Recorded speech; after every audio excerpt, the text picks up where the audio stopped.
Aqsa T V.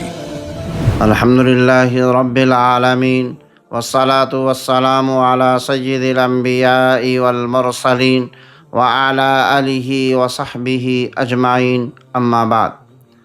محترم بزرگوں، عزیز بھائیوں، پیاری بہنوں، آج ہم 15ویں پارے کے پیغام پر غور کریں گے۔ یہ پارہ ہمیں سکھاتا ہے کہ اللہ کی قدرت بے مثال ہے، نماز مومن کا سہارا ہے اور آزمائشوں میں صبر و شکر ہی کامیابی کا راستہ ہے۔ اس پارے کا آغاز ہوتا ہے اس آیت سے، سبحان الذی اسریٰ بعبدہ لیلا من المسجد الحرام۔ یہ واقعہ نبی صلی اللہ علیہ وسلم کی عظیم معجزاتی رات، مسجد حرام سے مسجد اقصیٰ، پھر آسمانوں کی سیر۔ کفار نے مذاق اڑایا، مگر ابو بکر فوراً ایمان لائے۔ ایمان دلیل کا محتاج نہیں، یقین کا نام ہے۔ نماز معراج کا تحفہ۔ اسی سفر میں نماز فرض ہوئی۔ جو نماز سے جڑا وہ اللہ سے جڑا۔ بنی اسرائیل کی سرکشی۔ اسی پارہ میں بنی اسرائیل کے جرائم، نافرمانی، انبیاء کی نافرمانی، نتیجہ ذلت اور بکھراؤ۔ نعمت کے بعد نافرمانی زوال لاتی ہے۔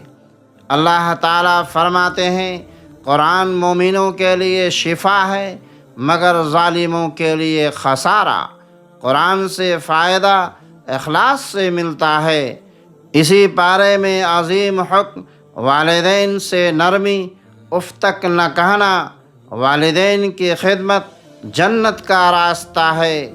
تکبر اور غرور کا انجام، انسان نعمت پا کر اتراتا ہے، مصیبت میں مایوس ہوتا ہے۔ قرآن سکھاتا ہے اعتدال۔ ایمان والوں کے لیے بشارت، منکروں کے لیے آزمائش۔ اہم احکام اور ہدایات: نماز کی پابندی، والدین کے حقوق، قرآن سے تعلق، غرور سے بچنا، شکر اور صبر۔ بھائیو، یہ پارہ ہمیں بتاتا ہے کہ معراج صرف واقعہ نہیں، پیغام ہے۔ نماز چھوڑ کر بلندی ممکن نہیں۔ رمضان ہمیں نماز، شکر اور عاجزی کی طرف بلاتا ہے۔ یا اللہ، ہمیں نماز کا پابند بنا، ہمیں والدین کا فرما بردار بنا، ہمیں قرآن سے شفا عطا فرما۔ آمین یا رب العالمین۔ والسلام علیکم ورحمۃ اللہ وبرکاتہ۔